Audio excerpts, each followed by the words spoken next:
Assalamualaikum warahmatullahi wabarakatuh. Kembali lagi di channel Ngaji Akhir Zaman. Di video kali ini kami akan membagikan ceramah Gus Bahak yang membahas tentang pentingnya diskusi dalam Islam. Untuk lebih jelasnya, mari kita simak videonya sama-sama. Sekian dari saya. Wassalamualaikum warahmatullahi wabarakatuh. Salam NKRI. Kita tahu dalam perdamaian Hudaybiyah itu poin-poinnya itu semuanya merugikan Islam. Di antaranya adalah jika yang Islam masuk kafir harus dibiarkan karena berarti masuk ke habitat asli.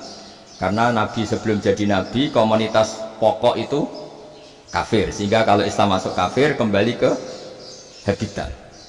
Tapi kalau Islam masuk kafir, kafir masuk Islam itu harus dikembalikan karena dianggap bid'ah.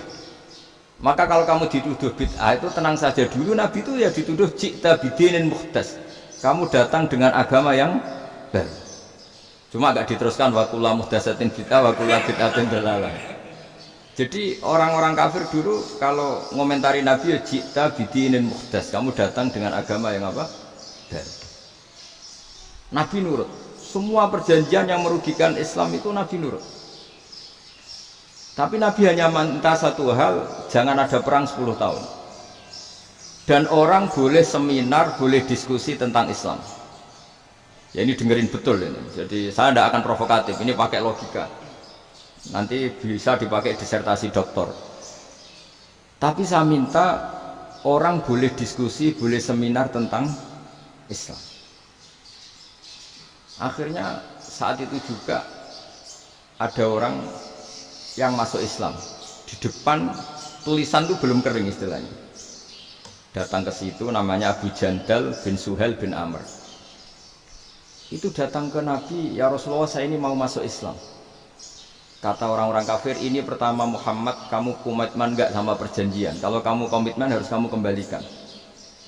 Nabi bilang, ya Abu Jandal kamu kembali ke mereka, ke habitat mereka, yaitu menjadi kafir. Di komunitas kafir maksudnya. Akhirnya nangis. Sayyidina Umar itu mendekati Abu Jandal, kemudian memberi isyarat supaya ngambil pedangnya.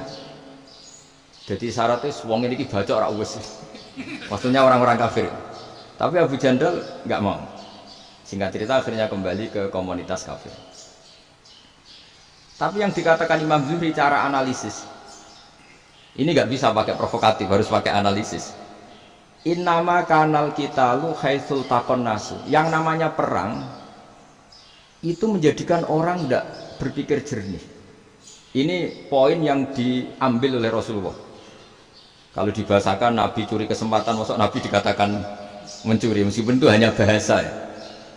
Nggak mungkin lah kita bahasakan seperti itu. Saya ulang lagi. Kenapa ada perang berkesinambungan sampai tahun ke-8 Hijriah? Mulai tahun kedua ada perang Badar sampai tahun 8 Hijriah itu perang terus. Nabi sama orang kafir perang terus. Akibatnya apa Pak Profesor? Namanya perang itu ya nggak kau bermikir. Pokoknya agar ketemu Islam perang, Islam ketemu kafir perang, nggak kau bermikir. Padahal Islam itu bisa diterima oleh akal sehat, harus lewat diskusi, lewat pengamatan, lewat pemikiran, lewat pengendapan berpikir. Makanya Nabi tahu ini masalah besar. Kalau orang perang terus, itu gak kober mikir Islam, tidak sempat diskusi tentang Islam. Makanya Nabi hanya minta satu poin. Oke, perjanjian ini saya turutin semua, tapi saya minta orang kafir semuanya boleh mendiskusikan Islam, boleh seminar tentang Islam. Mereka bilang iya, karena pikiran mereka kan diskusi paling piye. Ternyata betul, ada diskusi. Terus temanya gini, kira-kira bener di Muhammad Abu Jahal. Terus Tuhan Muhammad sama Tuhan Abu Jahal itu keren mana? Diskusi.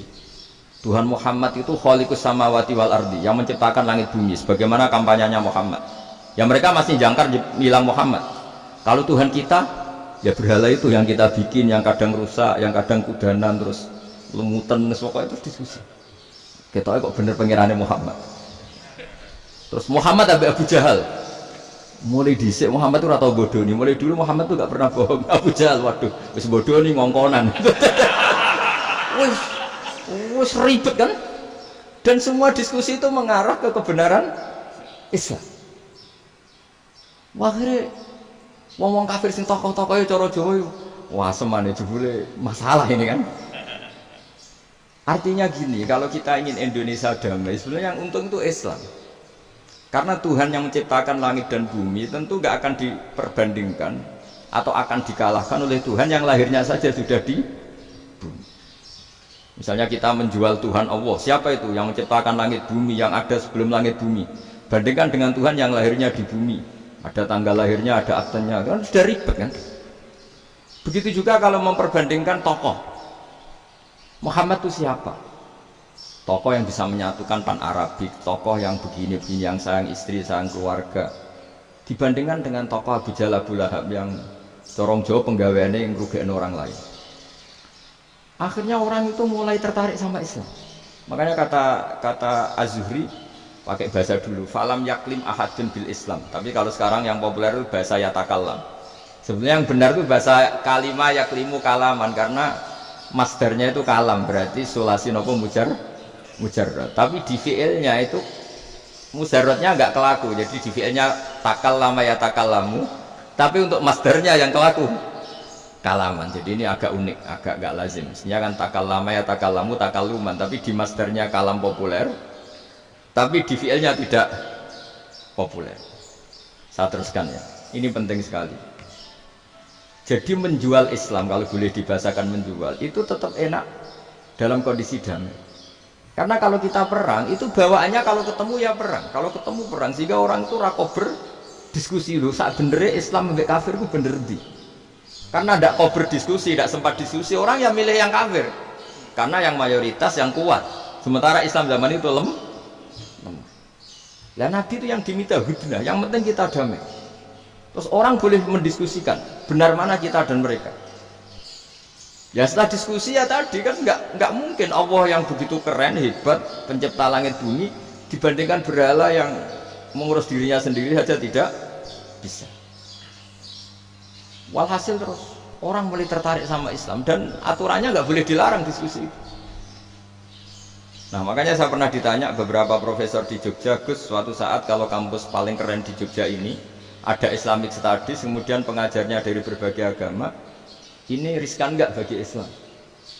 Saya jawab, asal yang didiskusikan Islam itu nggak masalah, yang repot itu nak umat Islam. Karena kalau umat Islam yang jadi percontohan, banyak raja yang dolim, banyak pemimpin muslim yang dolim, terus identik dengan Islam itu jadi dolim, kan ribet. Ya kalau pas umat Islam, kalau Islam yang kumat kan jadi masalah kan. Nah ini kan terus jadi beda umat Islam sama Islam yang lagi apa? Kumat. Singkat cerita terus Islam mendapat posisi yang luar biasa. Nah makanya di sini diistilahkan falam makanatil hudnah, ketika ada perdamaian wa amanan nasu ba'dum ba'do, orang merasa aman, itu fatafawadu fil hadis wal munazaah. Mereka berdebat, munazaah itu berdebat. Keren mana konsep Muhammad dengan konsep Abu Jahal? Keren mana konsep Tuhannya Muhammad dengan Tuhan kita? Terus diskusi dan mereka akhirnya ikrar, wah yang benar ya Muhammad. Di mana-mana Tuhan tuh ya sebelum langit dan bumi, di mana-mana Tuhan yang punya reputasi menciptakan. Masa Tuhan reputasinya diciptakan, nah, kayak berhala dan sebagainya. Ibadah juga gitu. Ibadah wong kafir itu kalau tawaf itu telanjang, ibadah Muhammad santun pakai pakaian. Terus akhirnya mereka mulai tertarik Islam.